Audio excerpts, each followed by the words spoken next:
Hello everybody, I'm really grateful to have a talk with Priscilla Knip today. She's a psychedelic facilitator and welcome to the podcast, my dear Priscilla.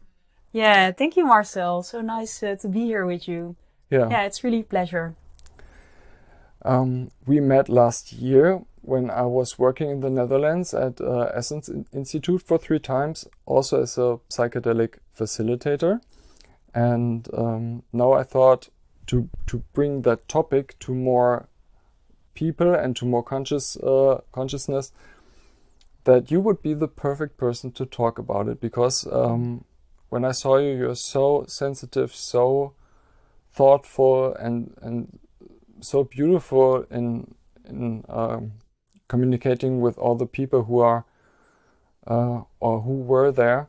So I'm very grateful that you are the person I can talk to about this topic.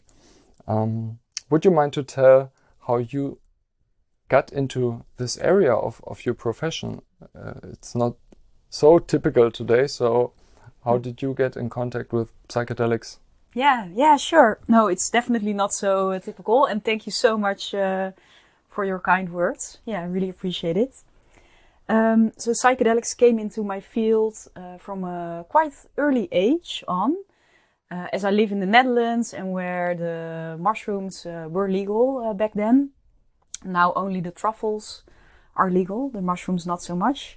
From a quite early age we started experimenting with mushrooms on a recreational base. And then with this first experience I had a huge spiritual experience that I didn't expect. And I have to say, as a side note, that I was also very connected with the other planes of existence as a child. So I was very sensitive, and from a young age I was interested in all the esoteric knowledge and yoga and meditation.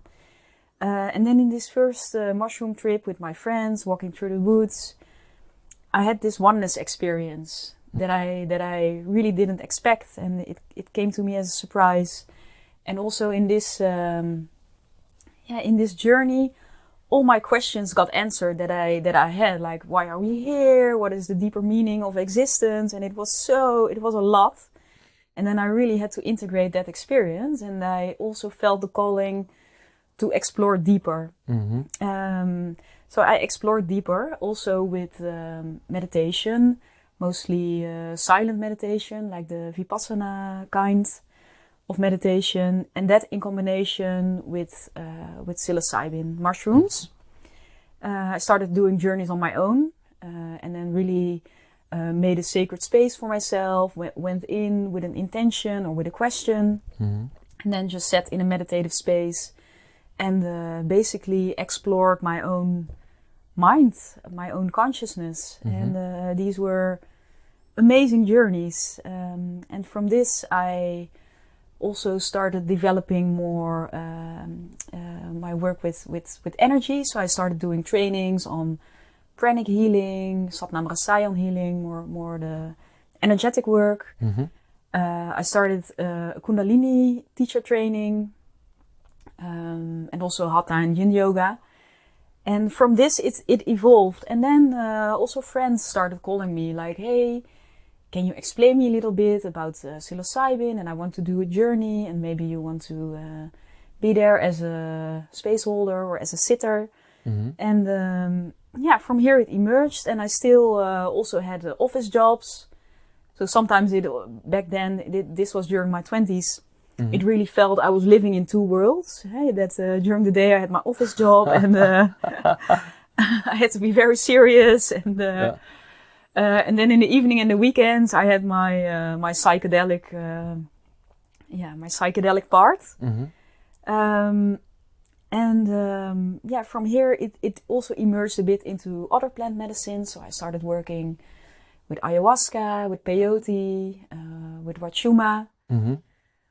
And I really felt like, okay, this medicine path, this is really my path. And I also saw with the people that I was space holding for, I saw such a huge transformation And I also felt like this is really wonderful. This is amazing what it can do. And I felt in the office environment where I worked I started opening up a bit more towards my colleagues. And I noticed that people, they became more open to it. They became interested in it. They started also asking questions, and so I really felt the shift in energy. And then I went to Costa Rica for this plant medicine journey for 6 months. And then when I came back, Essence came on my path. And I also started facilitating more group ceremonies. Yeah. Wow. Do you think it's more culturally accepted in the Netherlands than in Germany? Because in my circle around me, I think nobody ever got contact to it, and as it is legal in the Netherlands, I think it might be more of more popular, or is it just even the therapeutic aspect of it, which is rediscovered at the moment in lots of universities. There are so many studies worldwide which are showing again that how much therapeutic potential there is in psychedelics. So interesting, and a lot of more documentations you can find on YouTube and even Netflix now. Do you think it's more kind of culturally accepted in the Netherlands? Definitely, I think so. Yeah. Also because I think in the Netherlands, also because it is legal, psilocybin truffles are legal. And also I think because in the Netherlands we have a big this festival culture where people start experimenting with other substances and psychedelics in quite a natural way from what I have seen there. Yeah. Of course, there are also risks, but it's better to do it in a really safe and controlled environment, of course. Yes. But I think the Netherlands, I think it's more socially accepted. And also not everywhere. I think maybe, especially in a certain scene.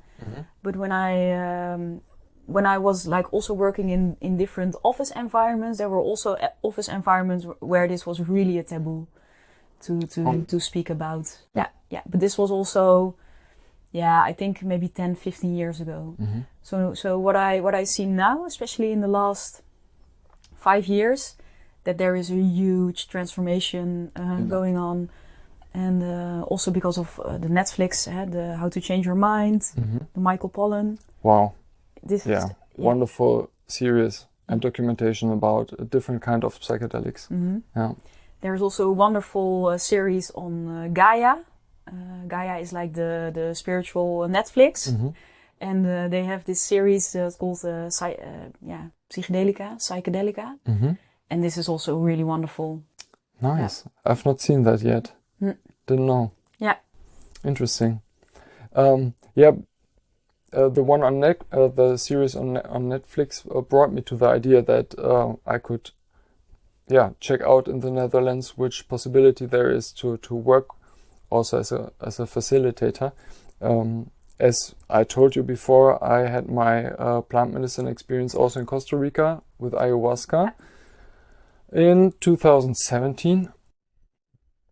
And it helped me so much to realize that I am enough as I am. And I don't need to pretend to be anybody else or pretend any feelings or wear a mask. So this was such a breakthrough experience for me. It was very, very tough, but also so worth the pain, because after that I really kind of felt I'm enough and I'm the answer, and I just need to be authentic and everything else will line up in my life. So that was really wonderful. And when I was there in this retreat, it's called Rhythmia, it was such a beautiful place. High standard facilities, so it's a bit luxury, but the people were so accepting and also had so much knowledge. There were several really experienced shamans which were leading the sessions, and I thought, oh my God, I would like to do that too in Germany, because I saw how much effect it had on the participants, and it was so beautiful. But I of course I knew ayahuasca is not allowed in Germany, and I didn't know about psilocybin then, so I had no clue about that. Only like the series on Netflix opened my eyes to it, and psilocybin is a molecule which is in everywhere in the world. You can find it in mushrooms and truffles. It's so interesting, even in Germany, but you're not allowed to harvest them or to eat them. Mm-hmm. And then I realized, oh, in the Netherlands, it's possible to give these retreats and to give people the chance to have this experience. So, what do you think? Which benefits you can get out of such a experience? Yeah, that's an interesting question. I think I can write a whole book about that, and also very beautiful what you share about your ayahuasca experience. And I think this also summarizes the answer to your question, because the plant medicine have this potential to shine a light on your true essence. So to really show you who you really are. And then when you know who you really are, that you are this basically pure love, pure light, then everything around that falls away. Yeah. Then it's not important anymore, what trauma you have, or because that falls away, because that also includes it. Mm-hmm. Yeah, so in summary, the potential that it has is that it connects you to your true light, to your true essence. And it is not a quick fix, but it only shows you who you are. Yeah. And this can have a tremendous healing experience, especially on things like feelings of depression, feelings of addiction. Because I think these we call them mental disorders. I don't think that's a good name, but these mental disorders, they come because we cannot see our true selves, because we try to cope with negative feelings and emotions, or we want to like fill a hole that we feel inside. Yes. So it's not the cause, but it's always a how do you say? Yeah, it's because we cannot experience our true essence. Mm-hmm. Because if we know that we are this light, that we are this oneness, that we are connected to everything, then everything falls away, and then this gives so much silence and peace in your inner system. Mm-hmm. And then also freedom. And freedom, yes. Like the freedom to be yourself, your true self. You don't have to wear a mask anymore. It's really, the universe wants you to be your true self and to be authentic. Yeah. And is supporting you in that way as much as it can. Even though I think I had the feeling after the experience and being really authentic after it, that also a lot of the structures I had built up in my life were breaking away, like friendships. I had even some troubles with my family because they said, "Oh, you have changed," and so the integration phase after the experience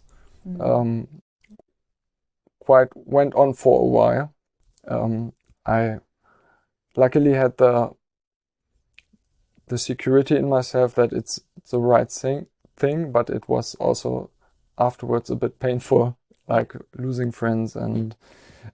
This is what we often see, and it can have like multiple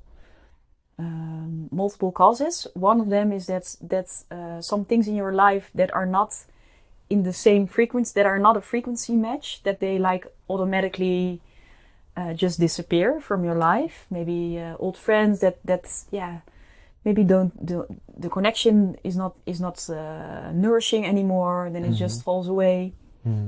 Another thing can happen is that you, if you have so much light in your energy field, this can also be very triggering for other people, because then you act as a mirror, and then people see their own shadow in your light. Yes. And this can be very, this can be difficult part on the spiritual path. Yes.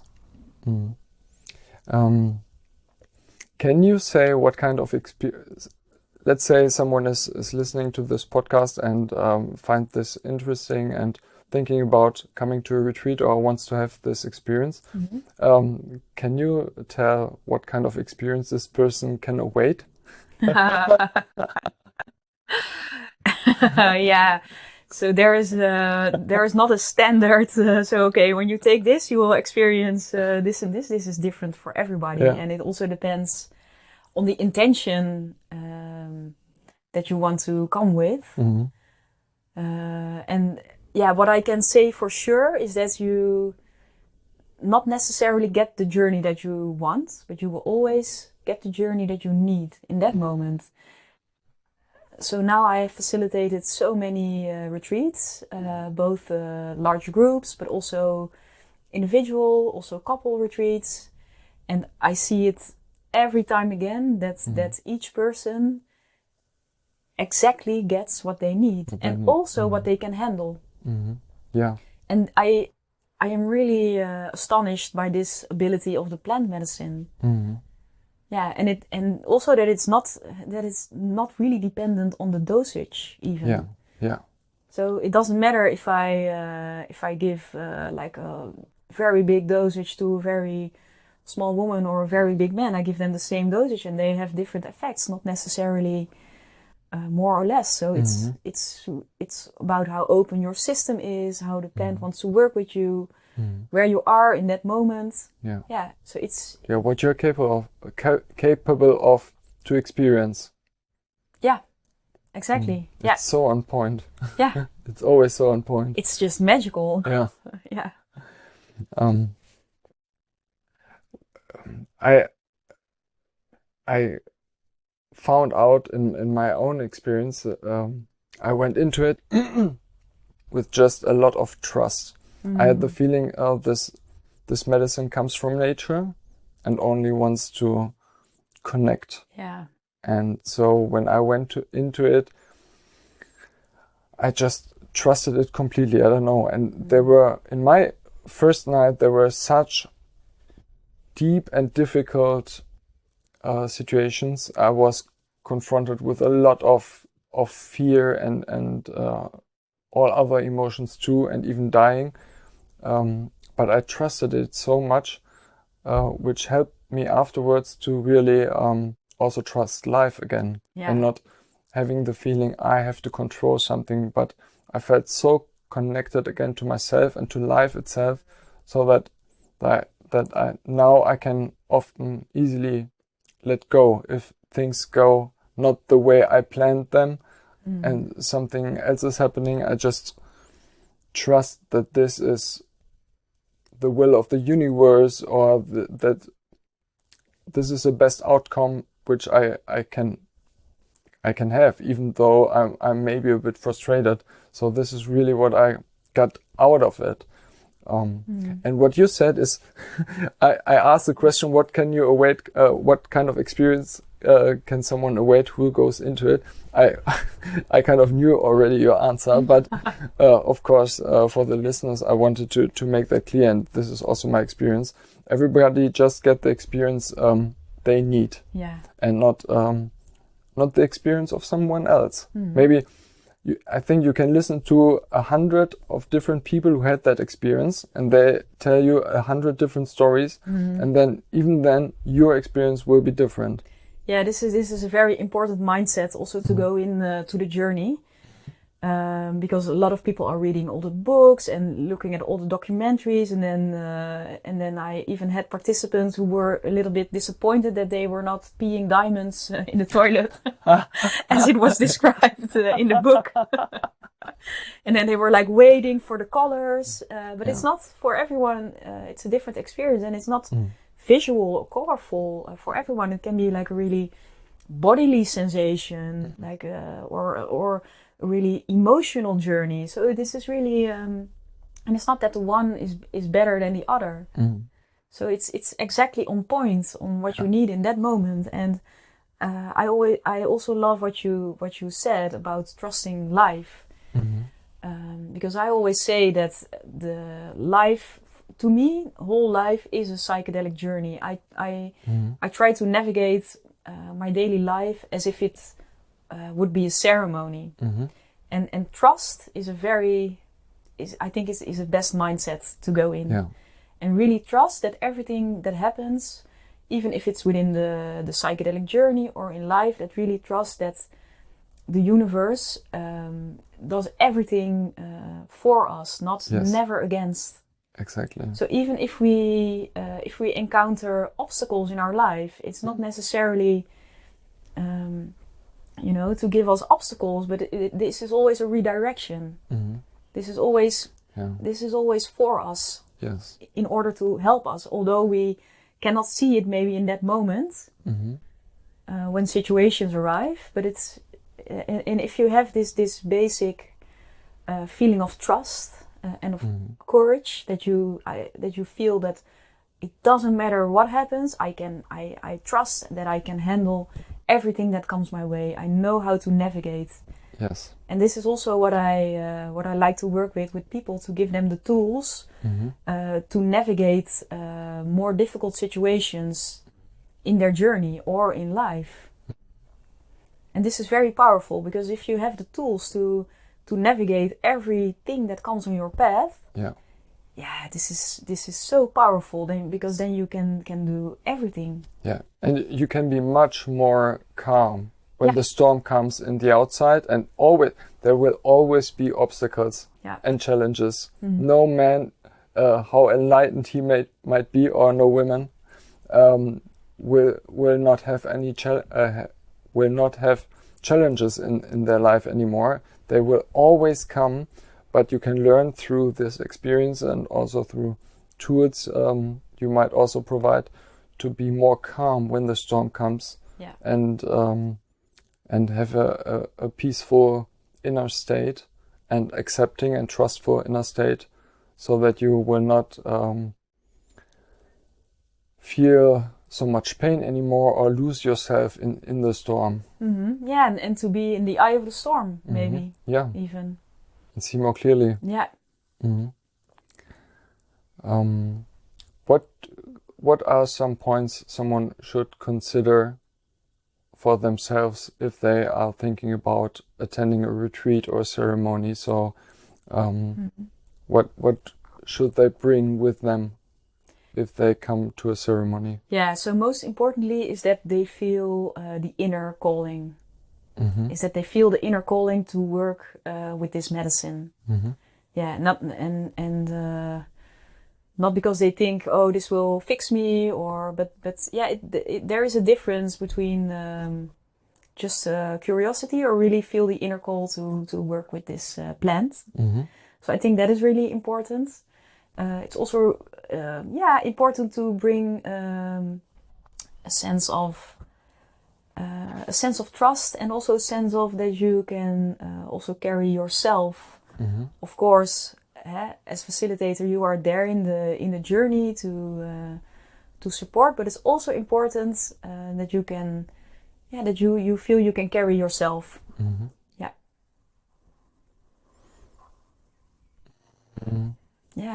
And bring also a mindset of joy. Oh, this is really helpful. Yeah. Humor, being humorous even in challenging situations can do you a great job, and help you to to overcome these situations. Yeah, definitely, this is pure healing, and this will also be brought by especially psilocybin, this energy of psilocybin, of the mushrooms and the truffles. It's a very light, very benevolent energy with a lot of humor and a lot of joy. Mm-hmm. And I feel this is also the energy of the whole cosmos, of joy. I think joy is one of the highest frequencies. Yeah. Yes. Yeah, joy, and this makes everything so light. Mm-hmm. And not light in the sense of a bypass. Yeah. Yeah, but just the light that comes in. So it's good to not make it too heavy, to come in with an open mind, with an open mindset, to not have too many expectations. Yeah. To just go with the flow. Yeah, and trust that whatever experience you get out of psilocybin, and even in the retreat, what kind of people you meet, this is all kind of trust that it's meant to be like this. And some, or there are also some breathing techniques you provide, for example. And I attended holotropic breathing course in Costa Rica too, and some of the participants said they got more out of the breathing than even from the ayahuasca ceremony. So you can also get into these states, psychedelic states, or even deeper, meditation states through breathing. It's a really natural thing to get so deep inside yourself. Yeah, this is really interesting, because our breath is the bridge between the conscious and the subconscious. Mm-hmm. Because consciously we can change our breathing pattern. This is what we do in the yoga. We call this pranayama. So we have like breath retentions, and we can change the timing of the breath, and this has a certain effect on our nervous system. Mm-hmm. But the breath also just flows. We don't have to think about it, or to control it too much. But when we are breathing in a certain pattern, when we do the conscious connected breathing, for example, then this can really create this altered state. Mm-hmm. Yeah, this altered state in our consciousness, and there's a lot of investigation going on. And I also read something about that the lungs are also that they can also produce DMT. That they are also important for producing the DMT. So that's not only in our brain, but that it also is connected to the lungs and to the breath. Interesting. That's really interesting. Yeah. So DMT is a molecule which also has a psychedelic effect. So it's already in our body, interestingly. Yeah. I heard that before in the Joe Rogan podcast. So maybe one of the listeners also knows Joe Rogan. He has like the most popular podcast in the world on Spotify.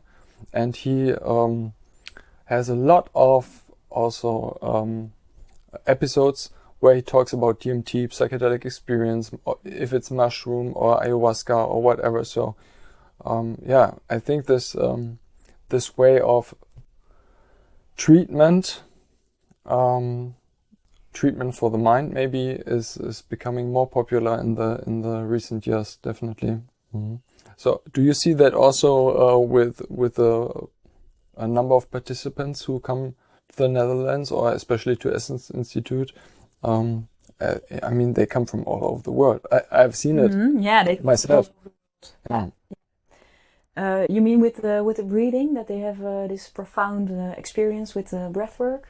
I meant like psychedelics, and that there is a chance in them for therapy, that this is more getting popular. More people know about it, and so more people are open for a treatment with the plant medicine. Definitely. Yeah. I think it went almost it is almost going mainstream at the moment. Yeah.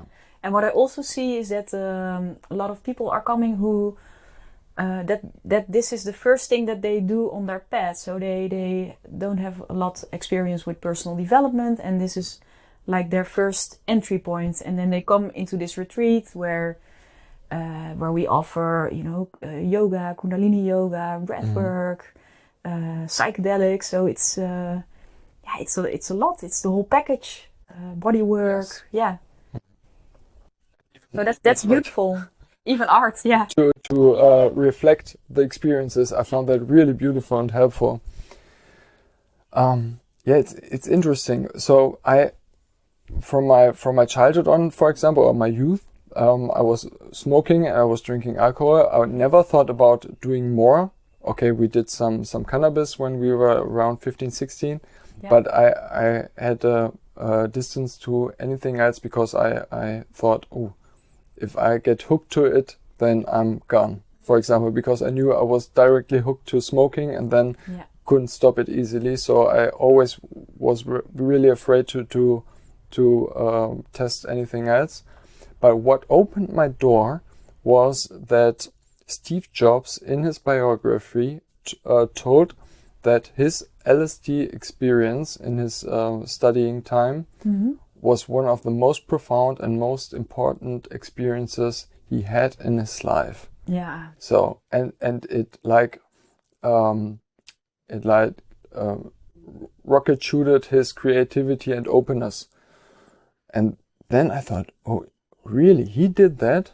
Interesting. Okay. And then I don't know, the information was buried for a couple of years, and I don't know why on YouTube I found some information about ayahuasca and also a documentation which really hooked me, and I felt the calling. I felt the calling then, definitely.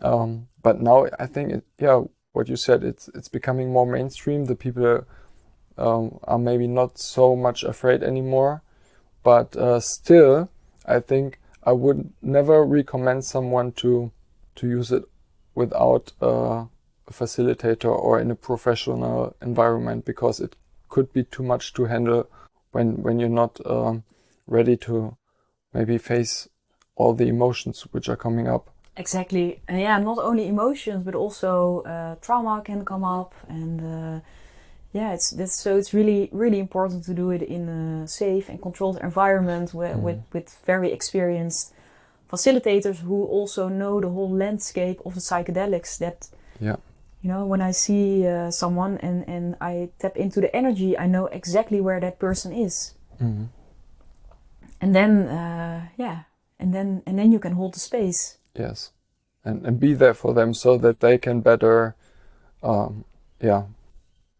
allow the experience to happen. Because I've seen every kind of emotion, I think, as well in my own, when I was participant in several retreats, but also when I was joining Essence, I've kind of saw people who were laughing their butt out of themselves. It was so beautiful. They were just laughing, and then a couple of minutes later they were crying and very sad.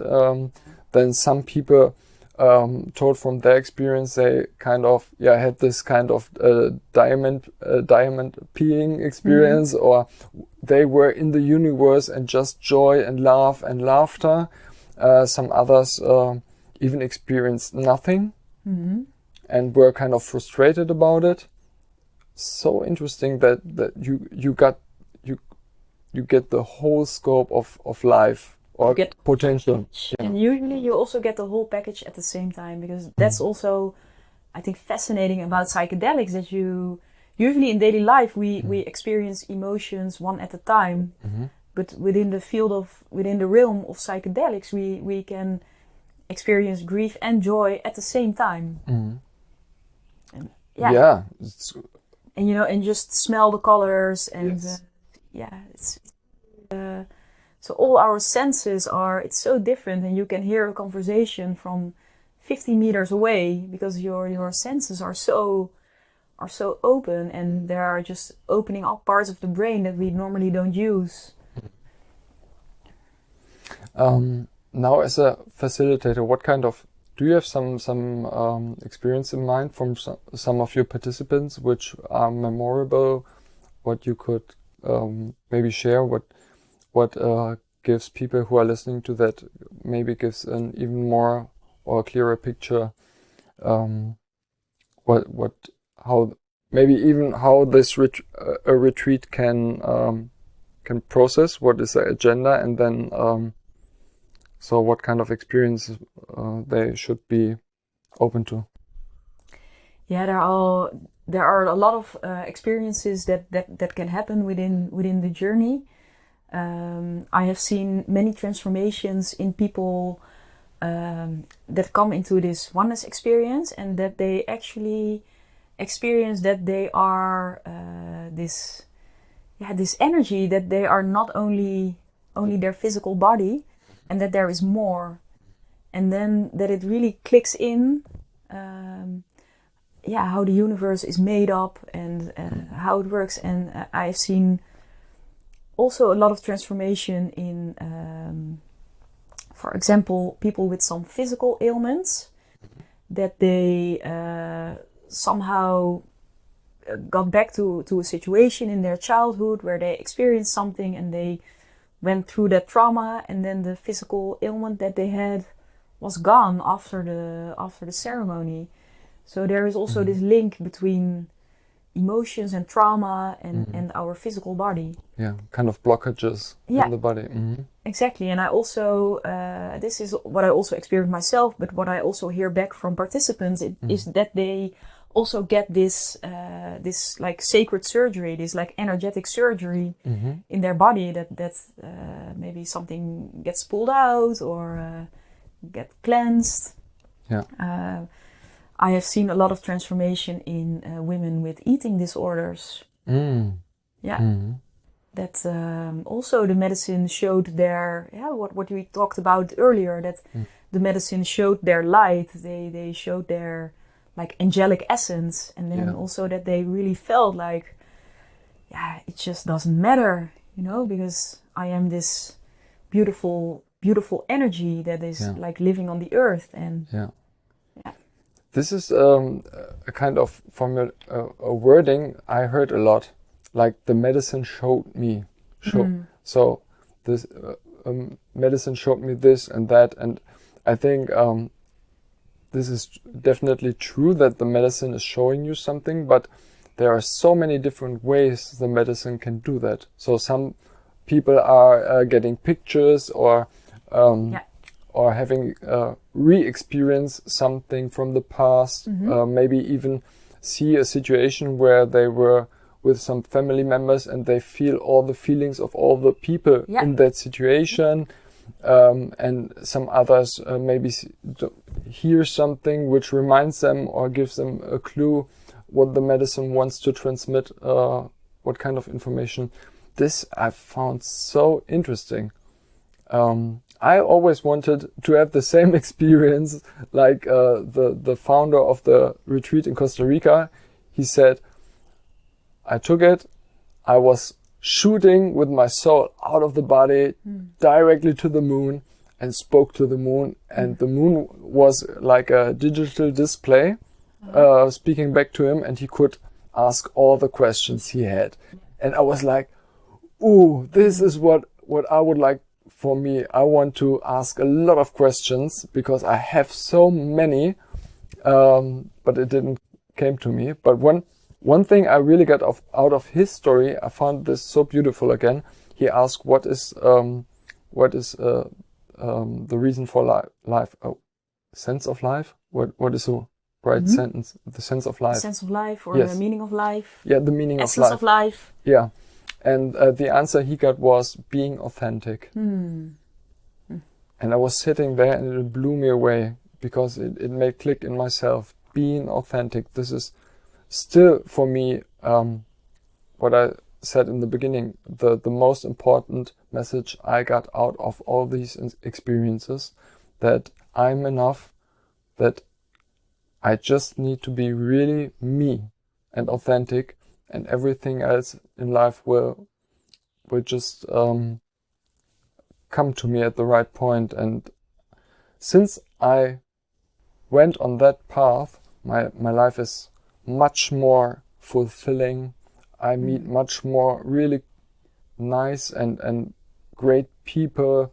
So my connections to other people is much more joyous and fun, less conflict, less drama, more authentic, more real.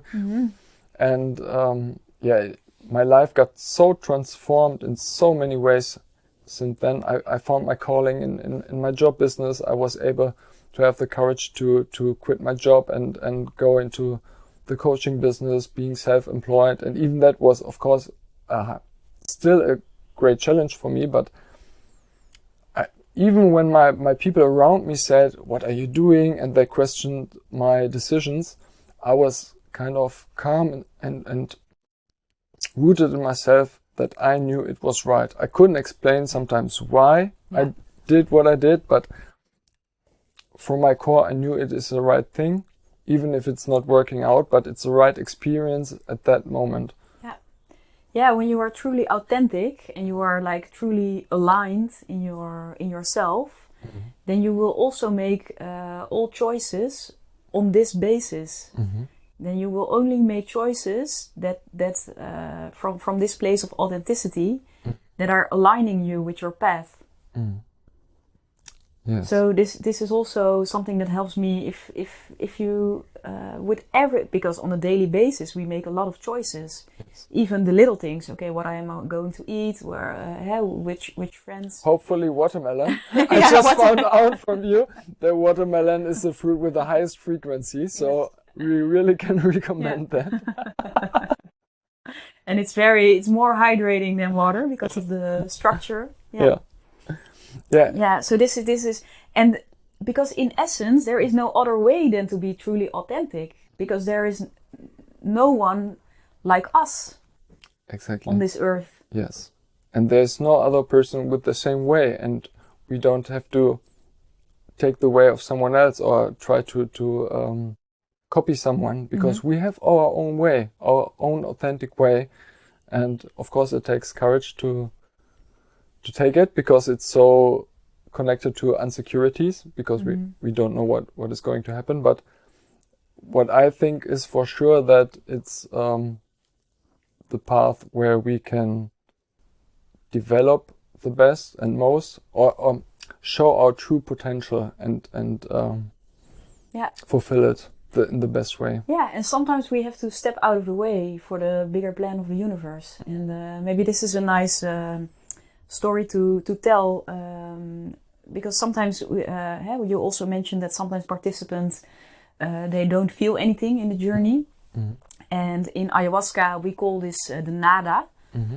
And usually when this takes place in a psychedelic ceremony, it feels a bit as if you are sedated. And then the people come out of the ceremony and then they feel disappointed because they had no visuals, they felt like they had no experience at all. And then the mind comes in the way, and then they have this frustration and disappointment. Even get angry. With themselves. Exactly, yeah. But then I share with them, like, hey, it is a possibility that you maybe got the nada. And actually the nada is healing on a very deep level. This is usually when the medicine works on such deep layers of trauma in the family line, like usually in the intergenerational trauma, that the medicine doesn't want you to see or experience it, what it is doing, because it can be then too much for the system. Yes. Yeah. So then I always say, because I always do like also integration talks, and then I will say like, okay, just stay open, stay curious to what happens. And then, with the people what this happened with, they usually have the biggest transformation. And then, in 3 or 4 months, they usually tell me like, you were so right. And when I see them again, because they are often also revisitors, they are completely changed. So they say like, okay, it feels like my whole brain is defragmented. They lost a lot of weight. They look happier. They open eyes. Also and then usually also the partner comes, because because then the partner is inspired. They bring their partner or they their want friends. To lose weight too. Yeah, exactly. Yeah.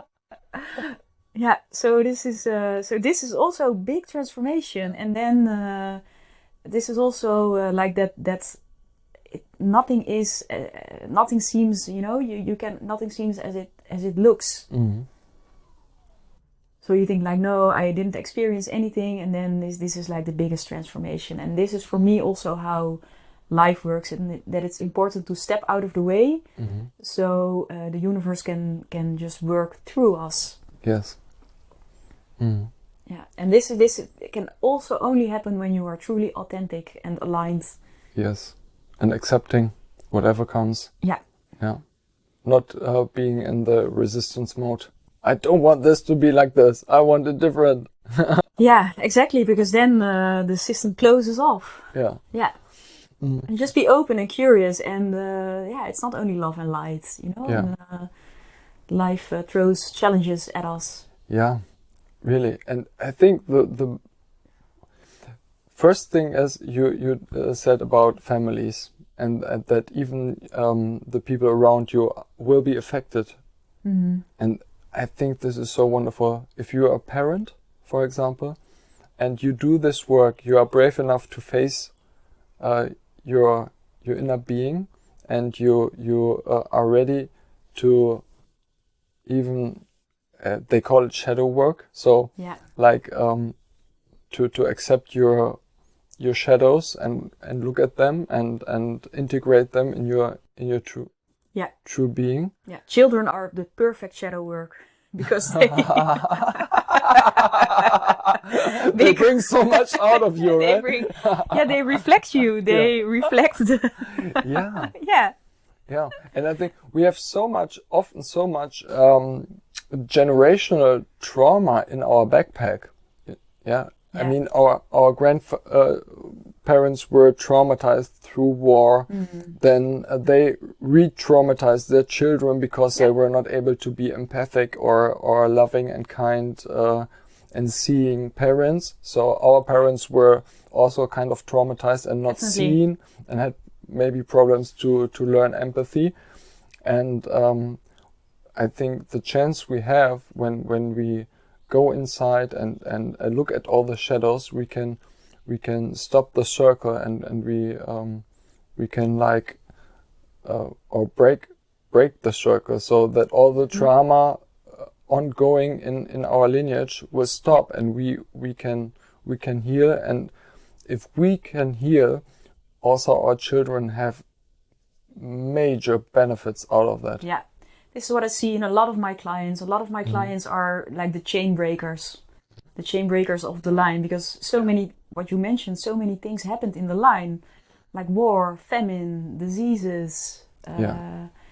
Also in the female line, a lot of like suppression and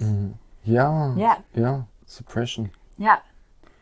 And at the same time, also a lot of beautiful things happen. So it's also important to not to forget that there was also a lot of talent and in the line as well. But a lot of people, especially in this day and age, now we are in very special collective timeline at the moment. A lot of shift is happening. That's many people that are alive right now, a little bit in our age, that they are like the chain breakers of the intergenerational trauma.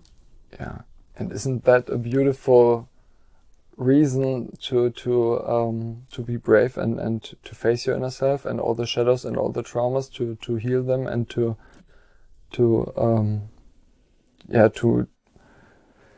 make the world a better place. If you don't have the trauma in you, you will not get so easily triggered and maybe conflicting with other people. When someone is really centered, healed, and free, he only wishes the best for all other people and the world automatically. Yeah, and also if you shine light on the shadows, then a shadow is not a shadow anymore. Yeah, that's so true.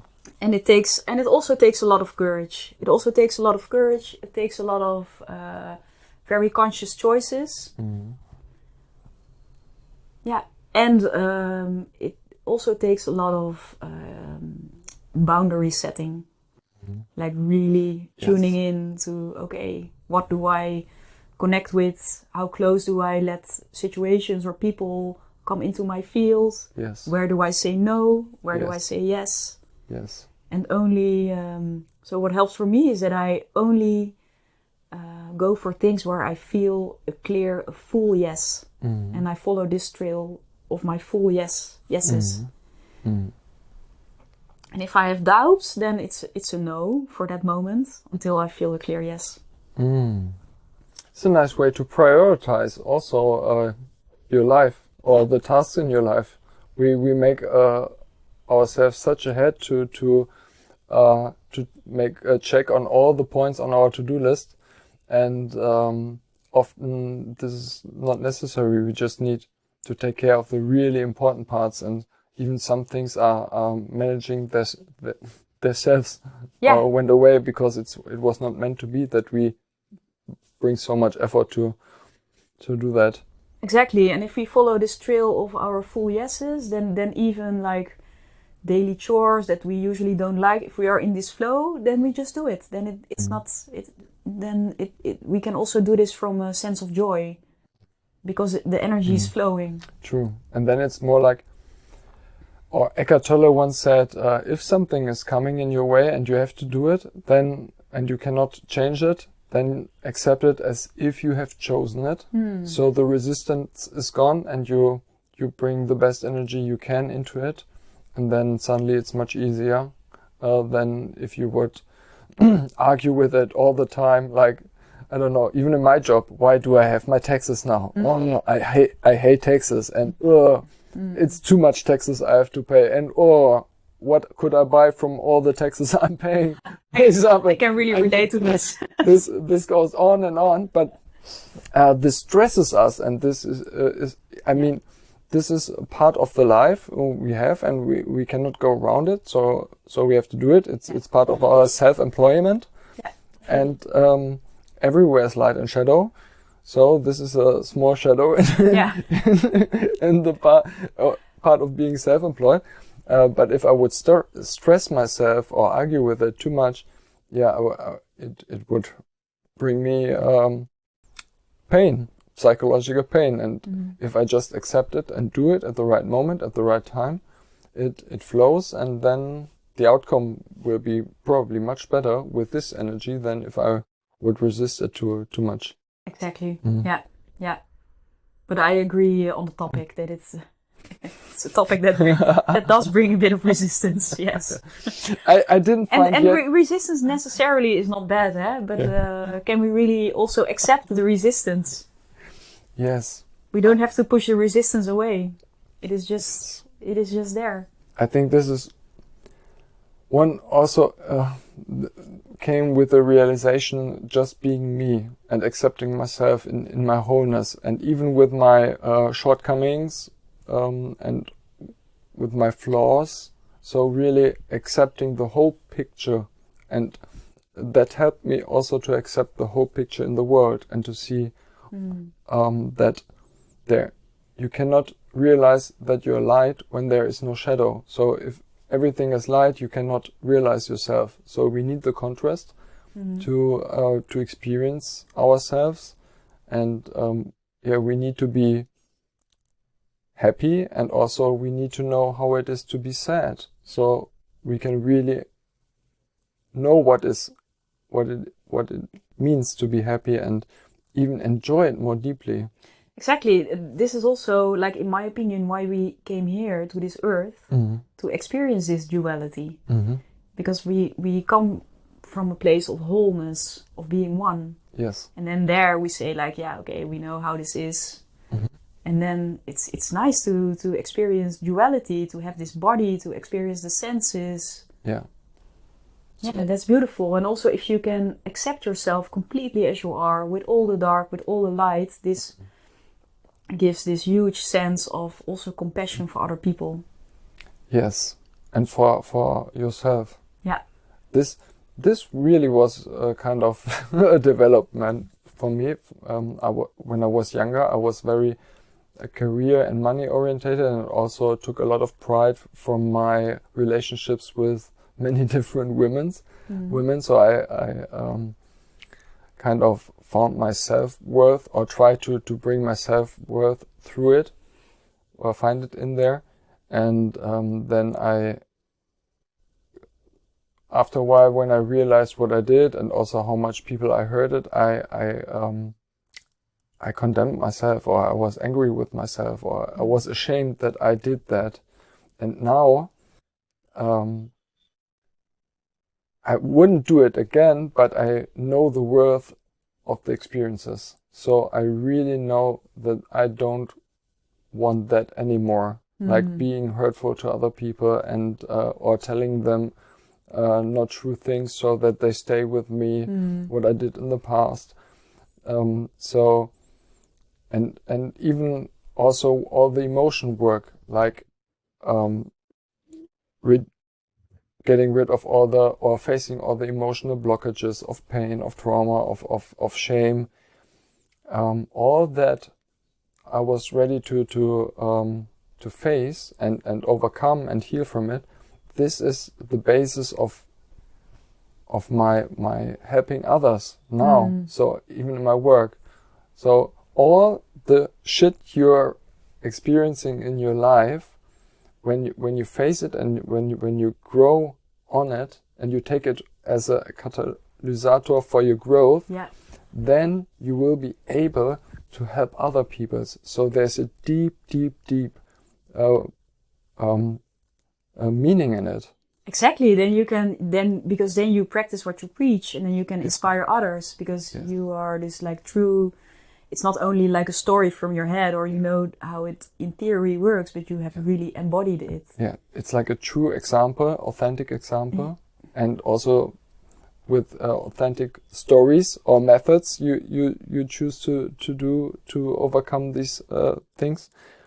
And we need more of people who were able to learn several emotional work and to bring that to other people. So the pioneers who went through it, who then can teach others. And do you also notice that you attract people that are going through the same things as that you did in the past? Yes. Yeah. A lot. Yeah. It's also interesting how that works. I have the same experience. Yeah. That's super interesting. And I also feel when I teach someone or when I show someone how they can go through an emotion that they feel, for example, they are in this, they get a sense of deep grief or anger or another emotion, and that, the peak of the emotion is you only have to hold space for it for 90 seconds. It takes 90 seconds. For this emotion to flow through your body. And if you can open up for this and really accept it and allow it, then it subsides. And then this is so empowering that you feel like, oh, I can handle this. I don't have to put it away. I don't have to put the lid on it or hide it under the carpet. I only have to go through it, and then only for 90 seconds. And then it's just gone from my system. Yes. And this is, to me, this is really the key to navigating a psychedelic journey, and the key to navigating life. Yeah. Beautifully said.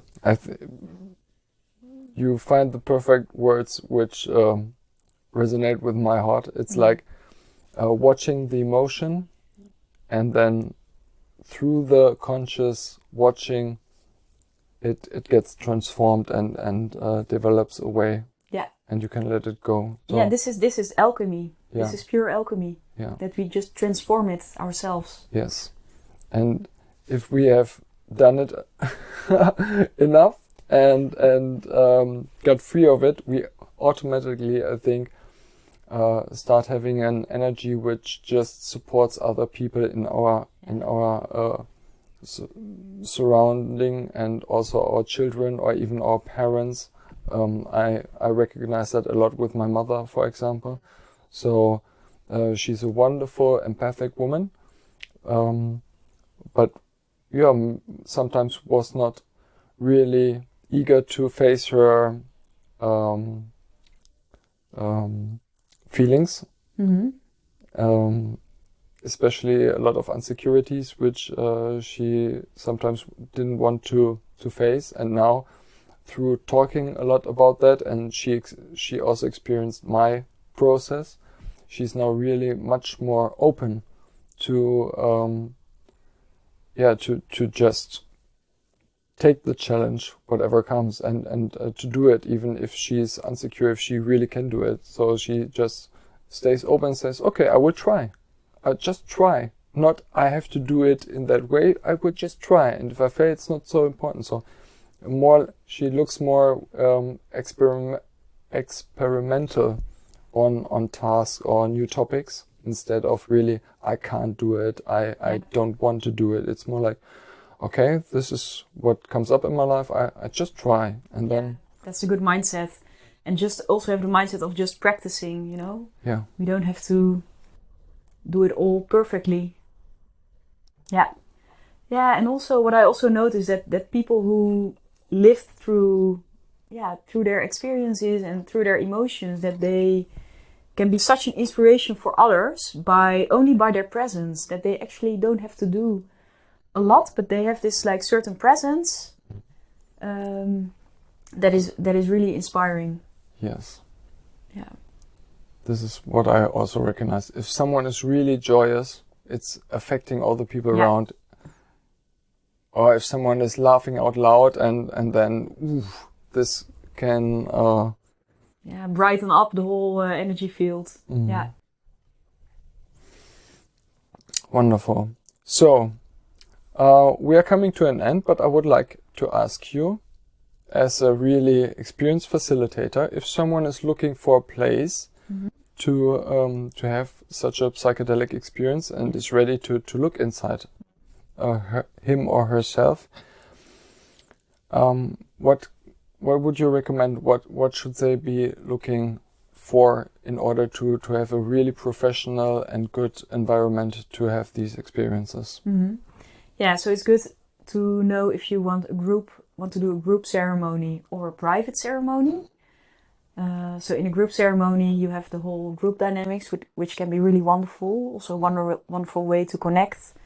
Somehow, each group that I facilitate, they have like this same central theme that they all work with. That's really wonderful. And for other people, a private one-on-one ceremony or two-on-one can be a better option, especially if there maybe some anxiety or just a need of a little bit more one-to-one care. So this is good to distinguish from, okay, do you want a private or a group ceremony? And then go to my website. This was the next point I would like to add. So where do they find you? Yeah, so the name of my website is kundalinirising.nl. And there they find me. Okay. Yeah. And they might also find you at Essence Institute? Also at Essence Institute. Yeah. So from my own experience, I really can highly recommend that too, because it's so profound and professional. And the people I met there were in the best way positive and willing to serve the participants, that they really get the best out of these days and experiences and the ceremonies. So this, without doubt, I can just say Essence Institute, Google it, and you can find it. There's also a YouTube documentary of Laura Try. Yeah, and there you can also see me in action.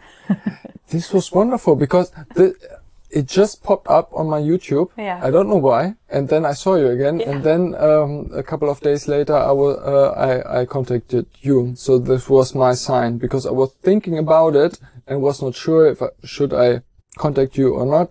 And then woof, there you were on my big screen in my living room, and I thought, clear okay, sign. give it a try, give it a try, and now we are here. So wonderful. Okay, so maybe I've forgotten some points. Anything? Do you have something in mind which should be said right now? Yeah, not necessarily. We always check for contraindications, of course, before you can join the ceremony. Maybe that's a good point. Yes. Because psychedelics are not for everyone. So that's good to also be mindful about. Do you think it would be a good thing to inform yourself through documentaries or books in advance? It can be if you are interested in it. That can be definitely interesting. So for me, I really like to read. So I love to read on the subject, but usually I like to read it more after my own experience. So I think it's also nice to go in as a blank sheet. Can also be really nice. Yeah, it might be if someone is really trying to get too much information, it might raise some expectations, which you should not have, right? No. I think the most important is probably to willing to look inside. Willingness to look inside. Yeah. To go in with trust and joy. Trust and joy. Trust and joy. Wonderful. Yeah. All right, Priscilla, thank you so much for this wonderful conversation. I think we had such a broad theme here, not only psychedelics, but also a lot of very helpful wisdom sentences, which are helping to have a more joyful and trusting life. And I enjoyed it really, really much to see you again and to speak to you. And I hope that some people are inspired to contact you and get the gift to be in your presence and be supported by you. Thank you so much, Marcel. Yeah, I really enjoyed it as well. And I think we could have talked for hours more. So yeah, really thank you. Okay. All right. Bye-bye, listeners. Talk to you soon.